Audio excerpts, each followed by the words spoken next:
साथियों नमस्कार। पटना बिहार से मैं अमिताभ कुमार दास, आईपीएस 94 बैच, और आप देख रहे हैं मेरा अपना यूट्यूब चैनल दास बोले बिंदास। क्योंकि जब बुज़दिलों ने मुंह में दही जमा लिया हो तो दास का बिंदास बोलना जरूरी हो जाता है। साथियों, खबर यह है कि बैरिस्टर ओवैसी साहब बिहार के आसमान में भी अपनी पतंग उड़ा रहे हैं। उनकी पार्टी ने बिहार के चुनाव में भी अपने उम्मीदवार खड़े कर दिए हैं। ये बहुत रोचक और ज्ञानवर्धक वीडियो है, इसे आखिर तक दिल थाम कर देखिए। साथियों, बैरिस्टर ओवैसी की पार्टी का नाम है AIMIM, यानी ऑल इंडिया मजलिसे इत्तेहादुल मुस्लिमीन। उर्दू में इत्तेहाद का मतलब होता है एकता, यानी यूनिटी, और मजलिस एक किस्म के मंच को कहते हैं।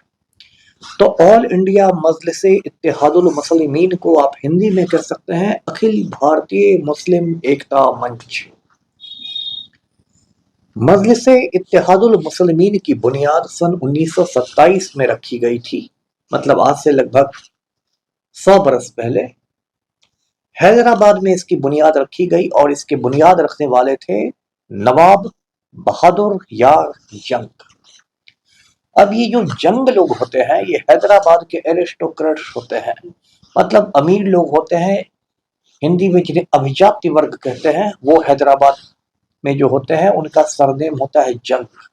हैदराबाद में एक बहुत बड़ा सालार जंग म्यूजियम भी है।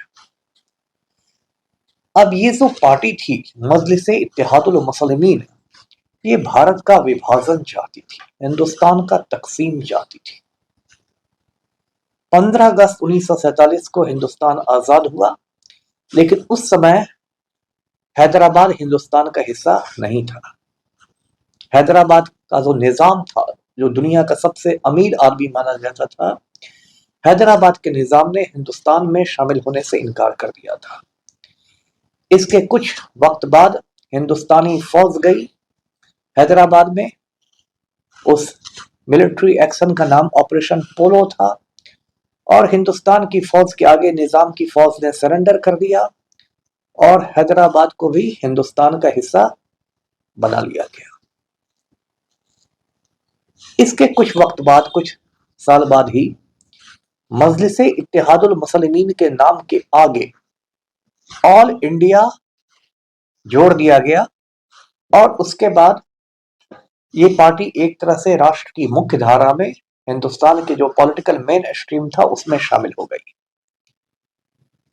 उसके बाद इसके सदर यानी अध्यक्ष बने अब्दुल वाहिद ओवैसी, जो अभी असाउद्दीन ओवैसी के दादाजी थे।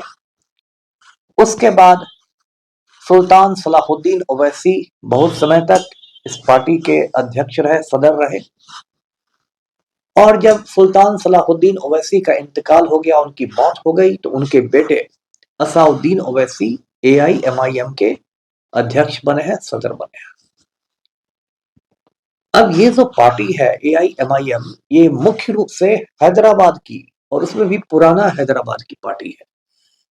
जो चार मीनार और उसके आसपास का इलाका है ओल्ड हैदराबाद, उसकी ये पार्टी है। और देखिए, हैदराबाद से मेरा खास मतलब रिश्ता है। मैंने पूरी आईपीएस की जो ट्रेनिंग है वो हैदराबाद में की थी। आईपीएस अफसरों की ट्रेनिंग हैदराबाद में होती है। वहां सरदार वल्लभ भाई पटेल नेशनल पुलिस एकेडमी है, शिवराम पल्ली में बहुत लंबा चौड़ा कैंपस है, वहीं आईपीएस अफसरों की ट्रेनिंग होती है। तो मैंने साल 1995 लगभग पूरा हैदराबाद में बिताया था, और हैदराबाद से मेरी बहुत अच्छी यादें जुड़ी हुई है। मुझे शहर से बहुत मोहब्बत है, चार मीनार से मोहब्बत है, बिरयानी से मोहब्बत है। तो उसी हैदराबाद की ये पार्टी है।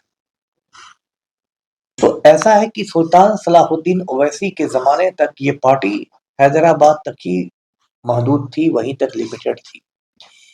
लेकिन असाउद्दीन ओवैसी ने इस पार्टी को हैदराबाद के बाहर भी पूरे हिंदुस्तान में फैलाना शुरू किया। अब असाउद्दीन ओवैसी के बारे में जानते हैं कि ये कौन है। इनकी पैदाइश 1969 में हुई थी, 69 में, मतलब मेरी ही उम्र का इनको समझिए।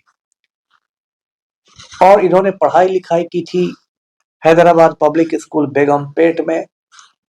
उसके बाद कॉलेज की पढ़ाई इन्होंने निजाम कॉलेज उस्मानिया यूनिवर्सिटी में की। उस्मानिया यूनिवर्सिटी की बुनियाद निजाम ने डाली थी, उस्मान अली खान ने, जो कि अपने जमाने में दुनिया के सबसे अमीर आदमी थे और उनको शिक्षा से, तालीम से बहुत लगाव था।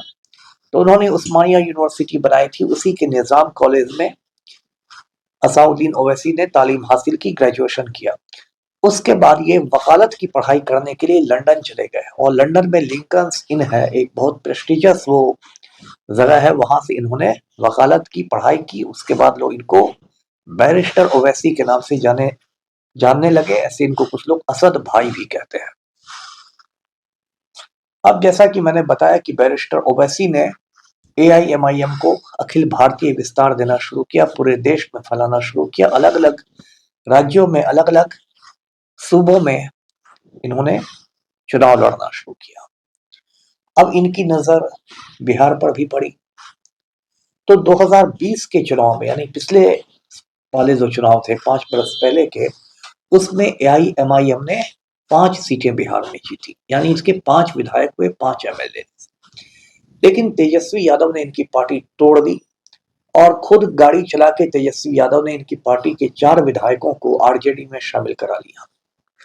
5 में बस एक MLA बच गए बिहार में इस पार्टी के, जो अख्तरुल ईमान है, जो बिहार के प्रदेश अध्यक्ष भी हैं, बिहार के सदर भी हैं AIMIM के।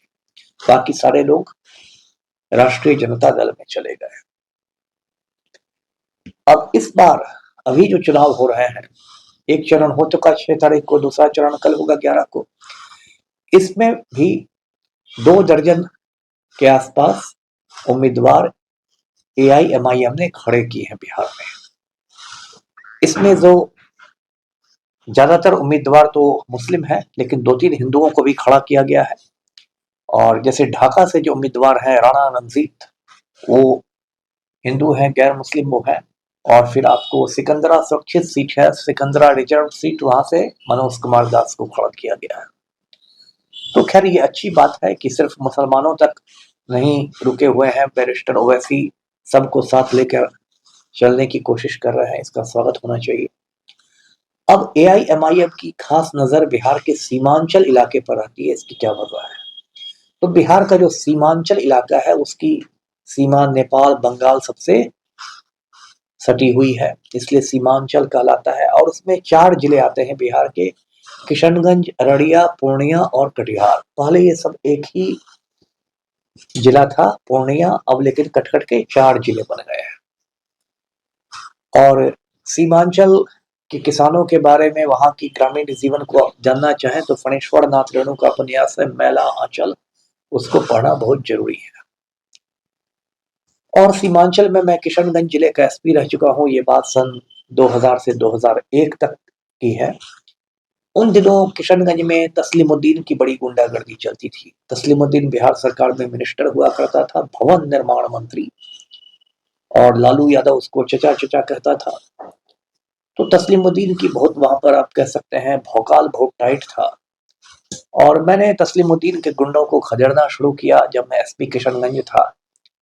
तो तस्लीमुद्दीन ने मेरी लंबी चौड़ी शिकायत की राबड़ी देवी से, जो चीफ मिनिस्टर थी। और उसमें उन्होंने लिखा मेरे बारे में कि ये जो SP है किशनगंज का, ये सामाजिक न्याय का दुश्मन है, सोशल जस्टिस का दुश्मन है। और उसके बाद राबड़ी देवी ने मेरा तबादला कर दिया। ये गलत किस्सा है। किशनगंज के बारे में एक और दिलचस्प बात आपको बता दूं, बिहार का वो वाहिद जिला है, अकेला डिस्ट्रिक्ट है, जहां चाय की भी खेती होती है। तो उस किशनगंज में 70% आबादी मुसलमानों की है। इसी तरह जो कटिहार डिस्ट्रिक्ट है, उसमें भी मुसलमानों की काफी आबादी है, और पूरे सीमांचल में मुसलमानों की अच्छी खासी आबादी है। तो इसलिए उस पर फोकस करती है ये पार्टी, ऑल इंडिया मजलिस इत्तेहादुल मुस्लिमीन। और उसमें ये लोग काफी जोर लगा रहे हैं। अब जो ओवैसी के विरोधी हैं, उन लोग का कहना है कि ये जो ओवैसी हैं और इनकी जो पार्टी है, ये BJP की B टीम है। उन लोग का कहना है कि ओवैसी जो है वो मुसलमान उम्मीदवारों को खड़ा कर देते हैं, मुसलमानों का वोट बांट देते हैं, और इससे बीजेपी को फायदा पहुंच जाता है। उनका कहना है कि इसलिए ओवैसी के घर पर कभी ईडी का रेड नहीं होता, ओवैसी के घर को कोई सीबीआई नोटिस नहीं भेजती और ओवैसी साहब चैन से बिरयानी खाते हैं। अब हो सकता है इसमें कुछ सच्चाई भी हो, मुझे नहीं मालूम, लेकिन जो मेरी समझ है उस समझ के मुताबिक इस बार का बिहार का चुनाव में ओवैसी को महागठबंधन के साथ लड़ना चाहिए था, जिससे कि एनडीए के विरोधी वोट जो है उनको बांटा नहीं जाए। ये जो ओवैसी है, इनकी पार्टी का जो चुनाव चिन्ह है, जो निशान है, वो है पतंग, जिसे इंग्लिश में काइट कहते हैं। बिहार में बहुत लोग उसको गुड्डी कहते हैं। मैं भी बचपन में पतंग को गुड्डी ही कहा करता था।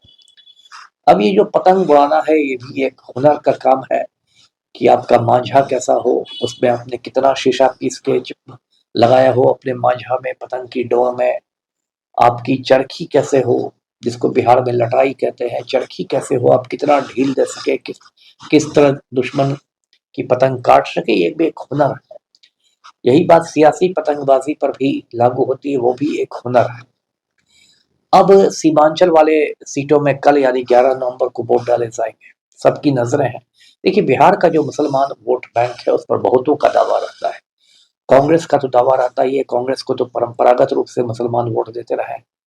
फिर आरजेडी का दावा है, लालू का माई समीकरण रहा है मुस्लिम यादव कॉम्बिनेशन। माई समीकरण के बल पर ही लालू राबड़ी ने 15 बरस बिहार पर राज किया। अभी एक नए दावेदार मुसलमान वोट के लिए निकले हैं, वो है प्रशांत किशोर। प्रशांत किशोर कहते हैं कि मुसलमान राजद के लालटेन में किरासन बन के जलते हैं, हम उस किरासन को बाहर कर देंगे लालटेन से। तो वो तो दावेदार हैं ही। और जो बिहार का नालायक मुख्यमंत्री है, नालायक वजीर आला जो है बिहार का, पलटू राम, पलटू राम भी मुसलमानों का वोट मांगता है। पलटू राम इतना बड़ा बेशरम है कि बीजेपी की गोद में बैठा हुआ है, जो मुसलमान विरोधी पार्टी है बीजेपी, और इसके बावजूद चाहता है कि मुसलमान उसको वोट दें। मैं मुसलमानों को याद दिला दूं कि जब वक्फ बिल आया था संसद में, तो उस पर पलटू राम की पार्टी ने, जेडीयू ने बीजेपी का साथ दिया था। तो वोट डालते समय ये बात मुसलमानों को नहीं भूलना चाहिए। आप जानते हैं वक्फ जो है वो मुसलमानों का जो वक्फ बोर्ड होता है उसकी प्रॉपर्टी पर गौतम अडानी की नजर है, और गौतम अडानी ने नरेंद्र मोदी को हुक्म दिया है कि वक्फ की सारी जमीन लेकर हमारे हवाले कर दो। वो एक अलग किस्सा है।